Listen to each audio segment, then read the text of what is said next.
Goeienaand en welkom by Wat sê die Bybel op 'n Woensdag aand, 7uur. Ons het hierdie gepre-record, so ons probeer. Ja, so ek sê alleen voor 'n kamera nie. So ons altyd probeer. Maar daar's 'n rede hoekom ons dit gedoen het. Yes, want Dr. Raymond is uitstedig hierdie week, so dan kom ons bymekaar en ons gaan aan met ons conversation oor ons gesprek oor wat ons 'n paar weke terug oor gepraat het. 2 weke terug dink ek, het ons gepraat oor 5 minute na die dood van 'n gelowige. So hierdie week moet ons aangaan met 'n ander gesprek en vra wat gebeur 5 minute na die dood van 'n ongelowige. Wat gaan interessant wees. So as jy gemis het 2 weke terug, gaan kyk terug na 5 minute na, want ek sal aanneem ons het baie gelowiges wat kyk. En vandag is vir mense wat wil weet wat gaan met 'n ongelowige gebeur. So Dr. Raymond, laat weet my, wat is 'n ongelowige? Ek dink ons moet dit eers net establish. Wat maak my, wat kry my in die hemel en wat kry my nie in die hemel nie? Wedergeboorte. Okay. Jesus sê in Johannes 3, as jy nie weergebore word, kan jy die koninkryk van God nie ingaan nie, jy kan dit nie sien nie. Ons praat van mense wat nooit Jesus bely het as die Here en Verlosser en Saligmaker van hulle lewe. So dis mense wat gesterf het, ongered. Hulle het nie die ewige lewe ontvang nie. Hulle name sê in die boek van die lewe nie. Natuurlik, mense in die Ou Testament het mos nie 'n keuse gehad oor Jesus nie. Yes. Maar hulle het nie die God van Israel erken nie. Ja. Die antwoord lê mos nou maar in Romeine 2. Dat die wat die wet gehad het, word onder die wet geoordeel. Die wat die evangelie gehad het, word onder die evangelie geoordeel.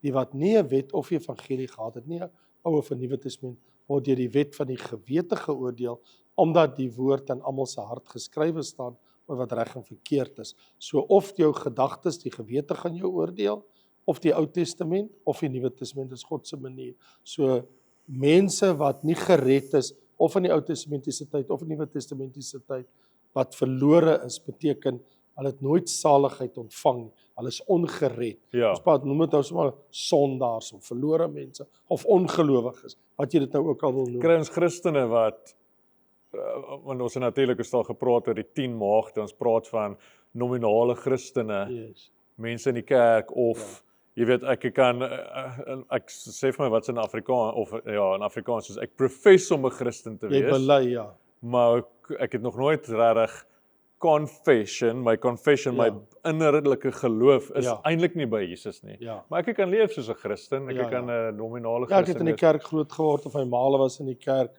ek is selfs ingeseën toe ek 'n baba was. Maar dit maak jy nie 'n gelowige nie. Nee, net soos wat Moses vir Israel sê in die woestyn. Julle is almal veilig uit Egipte tot hier. Hy sê maar julle moet in julle hart besny word, want moenie dink omdat julle kinders van Abraham, Isak en Jakob is, julle is gered nie. Yes. Julle dink julle is gered want julle is die nageslag van Abraham, Isak en Jakob. Dis nie wat jou red nie.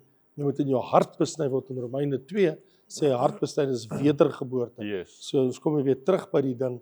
Alleenlik wedergeboorte kwalifiseer my vir die hemel. Oud en Nuwe Testament. Mense in die Ou Testament was ook wedergebore. Ja. Mense in die Nuwe Testament. Okay. So vir 'n ongelowige, iemand wat vandag ek gaan dood sonder om ooit Jesus as my verlosser te bely het nie. Yes. What happens? Wat's 5 minute na die dood? Okay, so Jesus het in Lukas hoofstuk 16 het hy die verhaal vertel, nie 'n gelykenis nie, maar die verhaal van Lazarus en die ryk man.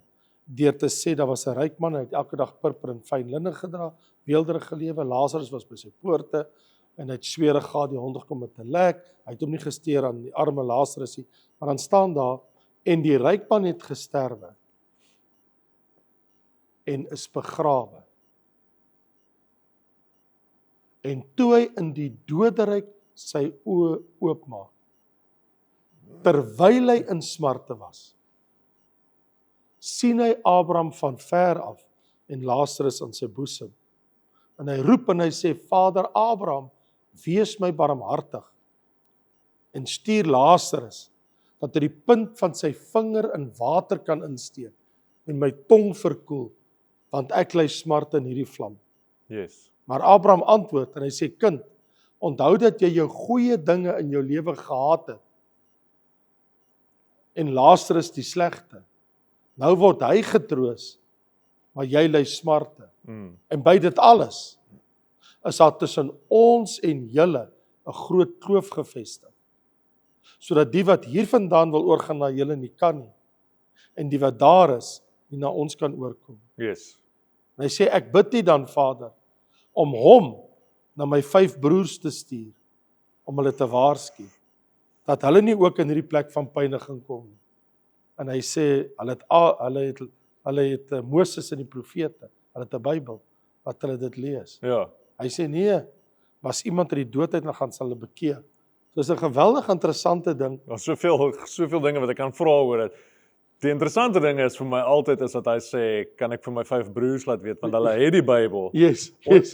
Ek neem aan, hulle het almal geslaap met die Bybel langs hulle bed. Net so, Maar die dag toe hy doodgaan en wakker word, is hy in smarte. net so, Want weer eens, jy kan die Bybel langs jou bed hê en jy Net kan so. selfs die Bybel lees, net so.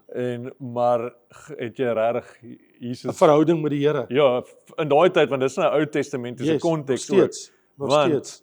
alles het verander, ook wat daar gebeur het, dat ons mekaar kan sien oor die chasm. So, Presies, ja. So sal nou daarby uitkom oor Sekerlik. wat verander Ja, so hier is die ding.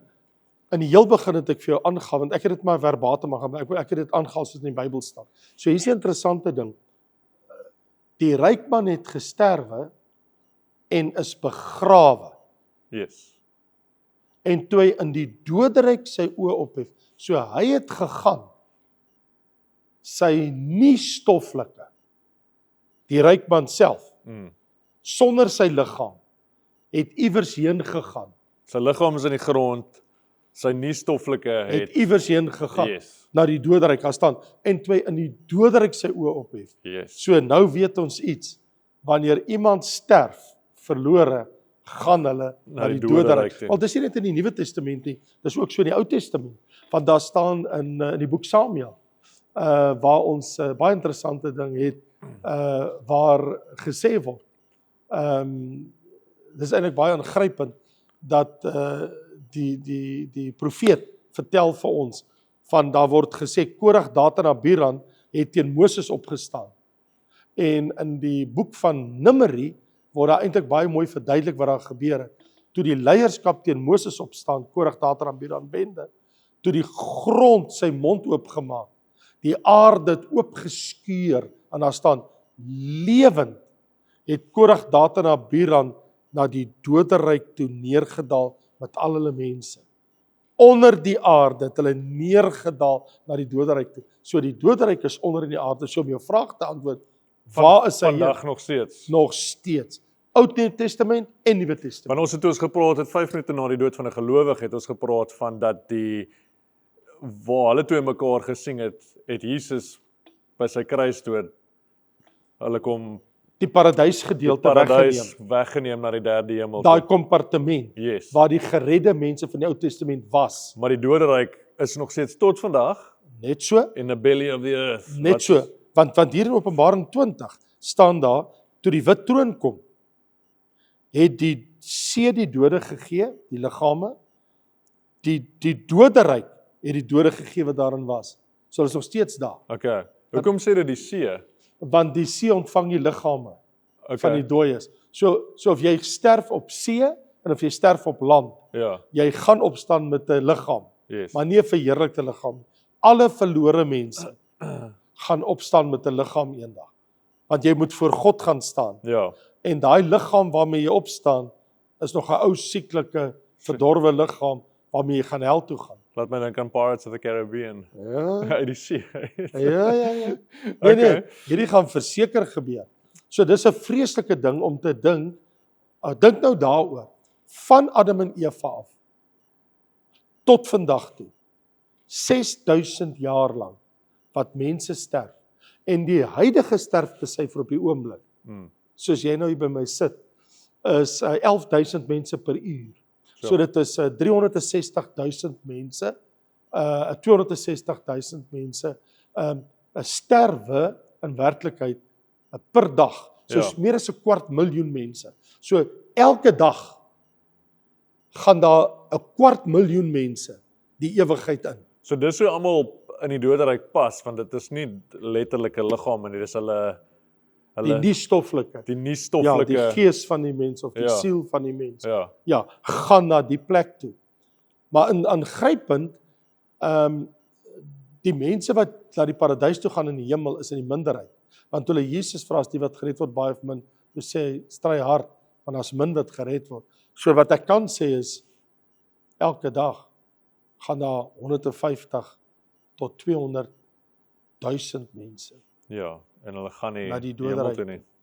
in 'n plek van pyniging oombliklik, sonder God se teenwoordigheid, sonder saligheid, om nooit weer daar uit te kom, tot en met die wit troon oordeel, en om dan na die hel verdoem te word. So wat is, ons het gesê die ryk man in smarte, en hy vra, kan Lazarus nie net sy vinger in die water, Yes. so op hierdie oomblik, ongelowiges in die doderyk, Miljoene van hulle, want biljoen. hulle het nie 'n liggaam nie, maar hulle voel nog steeds die dors, Ja. hulle voel nog steeds, ek weet nie wat jy weet, sal jy pyniging voel, en Natuurlik, wat is, en natuurlik, smarte is natuurlik. emosioneel, Nee, glad nie, want die Bybel sê daar's vlamme in die hel. Die nie-stoffelike is ook 'n werklikheid, né? Okay, In 'n ander sfeer. ja, Dis nie 'n wasem, dis nie asem nie. Nou, so wat gebeur is, die Bybel sê, ek ly smarte in hierdie vlam. En die woordjie smarte in die Grieks is basanos. Basanos beteken, ek is in 'n staat van pyniging. Iets pynig my. yes, Ek brand. Hy sê, ek brand in hierdie plek. Hy skree van pyn en hy dors. En daar's nie 'n kraan met water nie. So almal wat in die doderyk is, kry nie 'n druppel water nie. sure, Van die mense al duisende jare smag en roep en smeek vir genade, maar dit is te laat.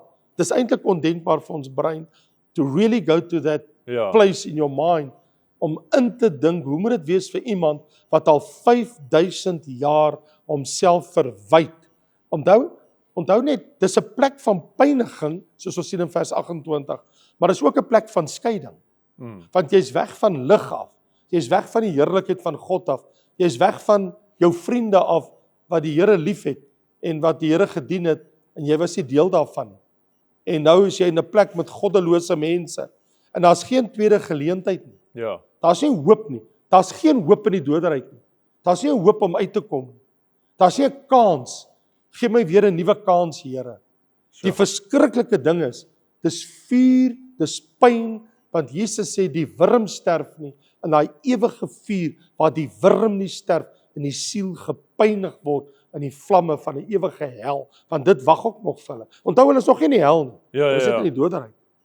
Okay, so vertel ons van vandag, dit is nou alles, hier is die bewuste voortbestaan van 'n persoon wat pyniging het en dors het Yes. en dit, maar jy sê daar wag nog steeds iets, O ja. O ja. want daar's 'n wit troon oordeel, Presies. en dit gebeur na die 7 jaar groot verdrukking, En die 1000 jaar wat nog eers daarop volg. en dan nog 1000 jaar, so hulle Dan gaan nog eers. 1000 jaar Yes. spandeer in die doderyk. Yes. En dan by die wit troon oordeel, wat is daai want ek voel jy is redelik geoordeel om in die Ja. doderyk. Ja. Wat O nee, happens then? die doderyk is net 'n plek van bewaring tot die oordeel kom. So hierdie is maar net die begin van jou oordeel. Sjoe. Is daar geen tweede kans nie? Is daar nie 'n by die wit troon oordeel? Hier staan geskrywe in die woord van die Here in Hebreërs 9. Ek vra dit met eintlik alle erns, want ek is soos, jy 9 hoop so. vers 27. En net soos die mens bestem is om eenmal te sterwe en daarna die oordeel.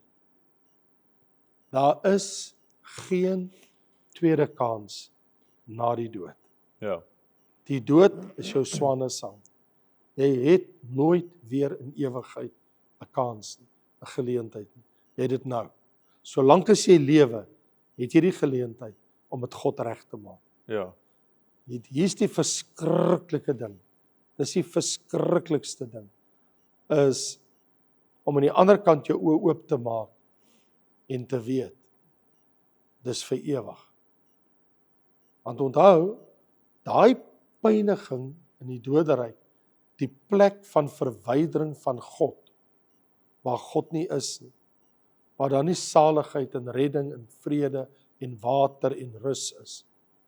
Net ellende en krete en pyn en alles wat goddeloos is. Wat daar by mekaar is. Daai mense, daai siele, moet nog gaan verantwoording doen voor God. Hulle het nog nie voor God gestaan nie. Sure. Hierdie is 'n plek van bewaring. Tot almal wat soontoe kom eers klaar is. In die dag as almal daar is wat daar gaan beland. En die swanesang van die wêreld is gesing. Tyd is nie meer daar nie. Die ewigheid gaan nou aanbreek.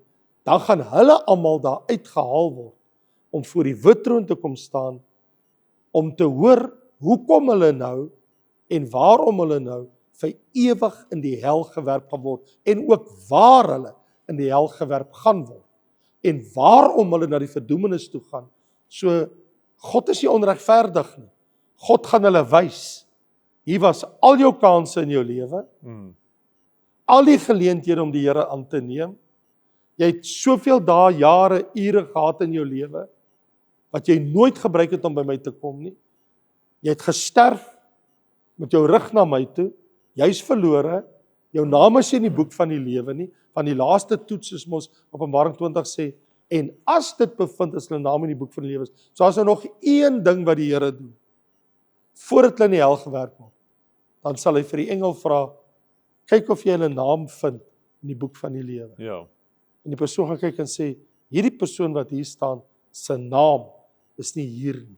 En Jesus gee ons 'n belofte, dat as jy 'n kind van Jesus is, word jou naam geskryf in die boek van die lewe, Openbaring 2 en 3. Hy sê, jou naam is in die boek van die lewe. So, daai mense se naam ontbreek. En die aangrypende ding is, daar staan, hulle is elkeen geoordeel na hulle werke. Met ander woorde, hoe hulle geleef het.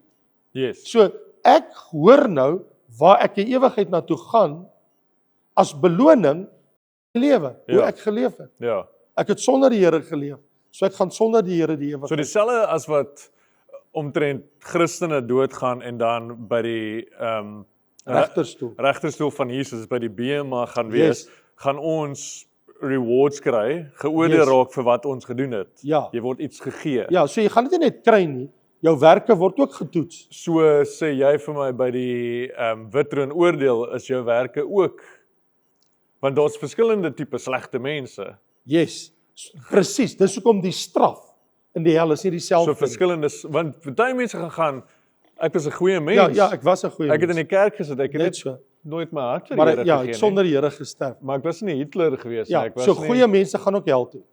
precisely. Nou hier staan, en die dode klein en groot het voor God gestaan, die boeke is geopen, en die boek van die lewe, dis die finale toets.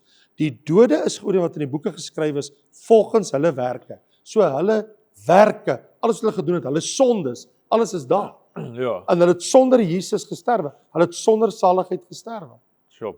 En daai hel, jy het net gesê verskillende kompartemente. So Yes. verskil van die doderyk is waartoe skuif hel?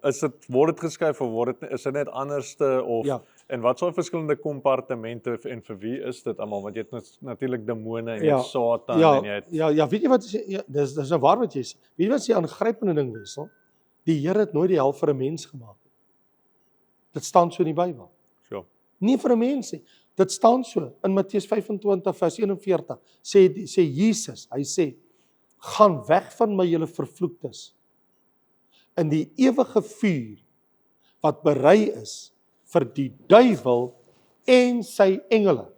Sure. So vir wie is die hel gemaak? Dit is geskape toe Lucifer, Ja, jy weet besluit dat Vir ek gaan my die- eie ding doen. vir die duiwel en sy En engele. dis voor Genesis 1 dat die Natuurlik, hel gemaak het. verseker. En toe is die mens gemaak Right. en nou Maar- word ja, mense maar- verdoem na die. Ja, want hulle moet nou hoor, julle vervloektes, gaan julle waar hulle is. Sure. Dis julle plek. Okay. Julle moet gaan, julle sondaars. Julle gaan na daai selfde So plek. Satan is nog nie in die hel nie. Waar is hierdie hel en waartoe gaan die mense? So die aangrypende ding is die Bybel sê nie vir ons waar die hel is nie. Is dit? Ons weet waar die hemel is, Ja. in die uithoeke van die noorde. Ons weet waar die doderyk is, onder die aarde. Ons weet waar die paradys is. Dit was onder die aarde, nou is dit in die derde hemel. Ons weet waar die Nuwe Jerusalem is. Dis in die derde hemel. Ons weet waar Abyssos is. Ons weet waar die bodemlose put is. Ons weet waar Tartarus is. Wat is die verskil tussen daai 3? Wat Dis alles kompartemente onder in die aarde van gevangene bewaarplekke vir verskillende entiteite, soos byvoorbeeld. Onder in die aarde is daar verskillende plekke vir geestes afgestorwenes. So wat gebeur het is, jy sal byvoorbeeld lees in Openbaring 20 vers 1, 'n engel kom uit die hemel uit en hy het die sleutel van die put van die afgrond, Openbaring 9, Openbaring 20. Die put van die afgrond, dit is 'n plek diep in die buik van die aarde, Abyssos, is die Grieks. In Afrikaans praat dit van afgrond. So daar's 'n plek waar gevalle demone is. Die Bybel sê, as jy hom oopmaak, dan kom daar onrein gevalle geeste uit. So Abyssos is hoofsaaklik vir geestelike wesens, disembodied spirits. Dit is nie stoffelike wesens, maar dit is menslike siele nie, dit is bose bose geeste. Daar's miljoene van hulle in Abyssos. En hulle bly nie in die doderyk nie, hulle is in Abyssos. Nee, hulle is in Abyssos. Maar dan is daar 'n ander plek, Tartarus, die gevangenes, soos ons sien in Petrus, en daai plek is vir gevalle engele wat 'n spesifieke sonde gedoen het. 'n Sekere groep gevalle engele het nie net teen God opgestaan nie, hulle het verder gegaan en nog 'n ander sonde ook gedoen, volgens Genesis 6. En daai sonde wat hulle gedoen het volgens Genesis 6, het vir hulle plek verseker in die gevangenis in Tartarus, waar hulle in ewige boeye gebind is met kettinge van duisternis en pyniging, en hulle wag ook vir die wit troon oordeel. So daai vertrek met daai geval is ook onder die aarde. Dan het ons die doderyk, waar die mense wat afgestel het. So ons het 'n plek vir demone, ons het 'n plek vir sekere gevalle engele, en dan het ons 'n plek vir mense wat gesterf het. Sure. En die mense wat gesterf het, hulle is in die doderyk. Ja. En daar was 'n vertrek paradys, soos ons verlede week of by 'n vorige geleentheid gesien het. Daai paradysgedeelte, lees ons in 2 Korintiërs 12, is verskuif na die hemel toe. En in my boek, Wes, wil ek net sê, Geesteswêreld. Yes. Is daar 19 hoofstukke, en dan lê ek alles wat ek en jy oor praat, ook oor die hel, die doderyk, 25 na die dood, al die goeters, word in elk geval in my boek, Die Geesteswêreld, in detail, verduidelik. En jy kan dit vandag kry, raymondlombard.com. Ja, of Raymond Lombard Boekstore, kan jy dit ook gaan kyk en dit aflaai. Op raymondlombard.com, klik op Boekstore en dit vat jy reg daartoe. Absoluut. Om raymondlombardbookstore.com te tik is baie keer langer. So hier is die ding, ons praat nou oor verlore mense, so kom ons sê dit net vir mekaar. Mense wat gesterf vir die afgelope 6000 jaar sonder die Here is op die oomblik in 'n plek van absolute pyniging, verskriklike verdriet, sonder God se teenwoordigheid, sonder simpatie, sonder hulp, sonder genade, sonder uitkomkans, in pyniging, in ellende, in total misery, om dit so te stel. En daar's geen uitkoms en geen hulp vir hulle. Totale hopelose situasie. Sure. Van hierdie wêreld waar hulle nou net geleef het met hulle rykdomme, volgende oomblik daar in die plek. Ja. Binne minute, binne 5 minute, Ja. na hulle gesterf het, is hulle daar. Daai ryk man wat ons oor gelees het, hy is nog steeds vandag daar. Hy sal 2000 jaar plus die tyd voordat Jesus die verhaal vertel het, is hy al daar. En niks het verander nie. Sure. En hy roep nog steeds. Maar dit is maar die voorportaal as ware van die hel. Ja. Want daai mense wat nou daar is, hulle moet nog almal voor die Here kom staan, soos ons gesien het, en verantwoording doen van hulle lewe, sodat elkeen kan uitvind waar gaan sy straf in die hel wees. Want net soos die gelowige verskillende werke het, verskillende krone ontvang of nie krone ontvang nie, so sal al hierdie mense regverdig geoordeel word. Ja. God gaan nie 'n sondaar wat 'n goeie sondaar was op dieselfde plek in die hel werk as Hitler, wat verantwoordelik was vir die dood van 6 miljoen Jode nie. Ja. So wat ek wil sê is, jou lewe wat jy geleef het, bepaal waar jy in die hel die ewigheid gaan deurbring. Ja. En dis nie asof dit 'n lekkerder hel gaan wees as die ander, dit is nog steeds 'n terrible hell Natuurlik. en Dis straf, meer dis oordeel. terrible. Ja. Dit is so. Dis Sure, eintlik jy kan nie ondenkbaar. dink nie, ja. Is baie moeilik om hierdie goeders regtig met ons verstand te probeer verwerk. Maar dat Jesus daaroor praat, ek wil net sê wees, party mense is like, is die hel reël? Ek hoor daar's nou professors en dokters en mense wat sê, dan wil ek net hulle net reghelp. Die man wat die meeste oor die hel gepraat het is Jesus. Maar meeste mense wil dit nie glo nie, omdat ons glo in 'n God van liefde. En as 'n God van wat so lief is vir ons en so genade, jy weet, soveel genade het en hoekom sal hy enigiemand vir ewig verdoem? So dieselfde God van liefde is die heilige en die regverdige. So God se regverdigheid eis dat hy regverdig optree. Jy kry wat jy verdien. So, So jy bepaal dit self. ja.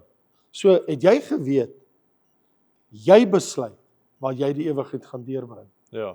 Jy determineer dit. Deur wat jy met Jesus maak. Jy besluit. As jy Jesus verwerp, het jy jou eie kaartjie, enkelkaartjie geteken hel toe. Ja. You made a decision. Ja. Want onthou, daar's net een sondelose mens wat vir ons sondes gesterf het. Want onthou, God straf ons vir ons sondes. So jy gaan vir ewig vir jou sondes in die hel 'n prys betaal. Maak nie saak hoe goed of sleg jy was, jy almal is sondaars. So daai sondaar, hy word gestraf tot alle ewigheid, want hy het nee gesê vir die aanbod van saligheid. So. Laaste vraag, to end off, want mense gaan nou wonder, ons dink aan ons kinders, ons dink aan mense wat ons ken, wat gelowiges was. Jy weet, ek en Raymond was vriende, maar eers het ek 'n besluit, ek's klaar met kerk en ek gaan nou dit gaan doen. Verloor ek my saligheid? Of wat moet ek doen om dit te kan verloor? Want jy weet, ook soos wat ons sê, goeie mense gaan nie hemel toe nie, kan slegte mense hemel toe gaan, want hulle het 'n verhouding met God, maar hulle, of dink jy, diskwalifiseer dit eers? Jy weet, waar stop die genade, of hoe verloor jy daai saligheid? Ja. My saligheid is nie goedkoop nie. Ek kan nie my saligheid verloor deur 'n sonde wat ek net gepleeg het nie. Ja. Dit gebeur nie so in die Bybel nie. Jy, om jou saligheid prys te gee, beteken jy moet Jesus Christus as die Seun van God verwerp, om die Seun van God te wees. Nou, dis 'n ander ding, as jy nie meer kerk toe gaan, of jy lees nie jou Bybel nie, of jy bid soos wat jy altyd gebid het nie. Dit het te doen met jou geestelike lewe. Ja. Dit verander nie jou geestelike toestand voor God, dat jy die ewige lewe ontvang het nie. Yes. Dis nie wat gebeur nie. So in ander woorde, as jy besluit, maar ek gaan nie meer môre kerk toe, beteken dit nie die Here haal jou naam uit die boek van die lewe uit, of jy het nou hierdie sonde gepleeg, kom ons krap sy naam uit. Nou het dit bely, kom ons skryf gewees sy naam in. Ja. Nee, nou Hy's uit, hy's in. Ja, nee, die engel gaan moeg wees. Ja. Want met jou en my gaan hy heeldag besig wees. Ja. Hy sal met 'n potlood gebruik en uitveer, because he's gonna use it quite a lot. Nee, dit werk nie so nie. Saligheid is vas by die Here. En so, my vraag is nie, hoe dien daai persoon die Here, hoe geestelik het hy gegroei nie. Natuurlik is daar effekte, natuurlik is daar nagevolge, want dit is hoekom jy voor die regterstoel verskyn, om verantwoording te doen vir daai deel van jou lewe. Ja. Maar nou, kom ek wys gou vir jou. Ek wil vir jou 2 plekke wys om jou vraag te antwoord, want jy het dit nou vir my gevra. So hier in 1 Korintiërs het hierdie oue vreeslike sonde gedoen. Dink jy sal met my saamstem? 'n Mens hoor waarlik van hoerery onder julle, as wat onder die heidene nie bekend is, dat iemand die vrou van sy vader het. Hierdie ou het in die bed geklim met sy eie ma. So. Maar die Griekse teks sê, was sy stiefma. Okay. Maar dit is nog steeds sy Ja. vader se vrou. Hy sê, was julle maar opgeblaas? Hy sê, maar ons het klaar besluit om in die naam van ons Here Jesus, wanneer julle bymekaar kom, as kerk en ek, om so iemand aan die Satan oor te lewer, ons gaan vir die duiwel gee, tot verderf van die vlees, liggaamlike dood, sodat die gees gered kan word in die dag van die Here. Okay, verduidelik. Want jy het dit gelees. Wat verstaan jy nie? Hulle gee sy vlees vir Satan, dit So hy beteken gaan nou sterf. Okay. Hy gaan nie 'n lang lewe hê nie. Okay. Hy betaal met die dood. Ja. Daar gaan nie vir hom krone wees nie. Kyk wat het hy aangevang. Ja. Maar hy gaan nog steeds hemel toe. Okay.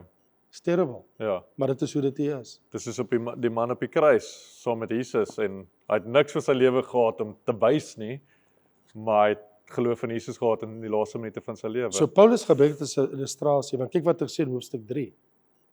Hy sê as iemand se werk bly staan wat hy gebou het, sal hy loon ontvang. Yes. Maar as sy werk verbrand word, daai Christen wat die pad byste geraak het, sal hy skade ly. Wat se skade? Alhoewel hy self gered sal word, maar soos deur vuur heen. Hy behou sy saligheid, Ja. maar hy betaal 'n prys. So hier's my antwoord. Ja, gaan nou aan. Gaan lei jou lewe soos jy wil. You got to pay a price for all of eternity Ja. vir daai besluit. Ja. Sure. All of eternity. Jy gaan soos 'n sê nou maar strate vee. Ja. Alles is strate van goud, Alles het goue strate. maar jy gaan nie heers en regeer saam met die Here. Ja. So wat ek wil sê is, there is consequences. There's consequences for sinners, there's consequences for people that are saved. Believers. So, net so. So hier is die ding, daai 5 minute na die dood van 'n ongelowige, is 'n verskriklike ding, want dit beteken dit dat hulle binne minute na hulle dood die doodryk ingaan, plek van pyniging, terwyl hulle wag om by die wit troon geoordeel te word vir die ewige hel. Nie om te hoor hulle kry 'n kans nie, maar om te sien hoekom is my naam in die boek van die lewe nie en watter straf word nou vir my uitgemeet. Net soos wat ek en jy dit nie gaan ontkom nie. Ons moet maar voor die bema gaan staan. Ja. Ons werke gaan op die proef gestel word. En daai persoon in die doderyk gebrand raak. se sondes gaan geopenbaar word. Ja. Sure. Okay, well, there you have it. Vir al die gelowiges wat vandag geluister het, daar's goeie nuus. Absoluut. Maar vir ons om die erns te verstaan van mense wat ons ken en mense rondom ons. So, Maar wil ek vra Wessel dat hierdie gesprek sal die Here nie gee dat baie van hulle wat nou luister, die besluit sal neem. Ek kan nie net dit so los nie. My ma of my pa of my broer of my suster of my vriend of my vriendin of my kollega by die werk. Ek moet met hom praat oor sy lewe met die Here. Laat hy nou vir my kwaad wees letterlik, en laat hy eerder gered word en hy gaan hemel toe. as vir ewig. Ja, as wat ek en hy 'n goeie verhouding het en hy gaan vir altyd hel toe. En eendag in die hel, en as hy by die wit troon staan en hy draai om en hy kyk na my en hy sê vir my, jy het saam met my gewerk, jy was een van my familielede. Why did you just never tell me? Ja. Jy weet, hoekom het jy net vir my gesê, dit is hoe dit werk nie. So mag die Here gee, dat baie van hulle wat nou luister, sal sê, ek gaan bid vir daai persoon, dat die Here sy siel red. Ja. Ek maak dit 'n punt in my gebedsboek. Mag die Here daai mens red, wat ek ken, wat ek weet, hy ken nie Jesus nie. Ja. Sodat hierdie gesprek dit by ons wakker maak, om nie maar net te luister en te sê, wow, is verskriklik om te hoor waar gaan hulle heen, maar dankie Here, ek is okay. Ja. Baie meer is dit. Kan ons nie net sê, Here, in die naam van Jesus, help my om met daai mense te praat dat hulle tot insig kan kom. Ek wil nie alleen gaan nie, ek wil almal saam met my bring. So Jy weet, let's dit is go. soos die ou wat 'n ateïs was, wat vir 'n gelowige gesê het, hey luister, ek wil net vir jou sê, ek glo nie hierdie goed wat julle glo en ek glo nie hierdie Bybel nie. Hy sê, as ek dit geglo het, werklik geglo het, dat dit, as dit waar is, dat daar is 'n hel, as dit waar is, dat daar is 'n hemel, as dit regtig so is, ek sou sê wat ek sal doen. As ek oortuig is dat God is, en Jesus is, en daar is 'n hemel, maar daar's ook 'n hel, breek al die glas in die wêreld stukkend, strooi dit op die oppervlak van die aarde. Ek sal op my knieë oor al die gras kruip, na elke deur, en teen elke deur klop, en sê, maak jou saak reg met God, daar's 'n hel, en daar's ook 'n hemel, kies. Ja. Hy sê, but I don't believe it, so I'm not gonna do it. Hy sê, en julle, as julle so kraak oor dit praat, as jy dit regtig glo, spoor dit jou aan, Ja. dat jy sê, Lord, I need to pray for that person. Help me. Save him, Lord. En ek vertrou dat hierdie gesprek sulke goed by ons wakker maak. Sure. Daar was een van my gunsteling en mees challenging stories as jy dit wanneer jy dit vertel. Okay. So, almal, ons los julle op daai noot. En dankie Dr. Ray. Vir 'n voorreg. Wat sê die Bybel? Yes. En jy's terug volgende week Net so. op die lig. Net so. So Dr. Raymond gaan terug wees volgende week regstreeks by Wat sê die Bybel? Wees hier so 7 uur. Ek weet nie waar jy gaan praat, maar ek seker dit gaan interessant wees. Verseker. En bring julle vrae, want ek Yes. seker hierdie het ook 'n bietjie vrae, so jy kan party van hierdie vrae kom insneek by in die wat ons noem chats daarso. En maar baie dankie Dr. Ryan. Baie Ons dankie. sien almal volgende week. Yes, en ag, dankie vir die tyd en die gesprek. Shalom, tot volgende keer.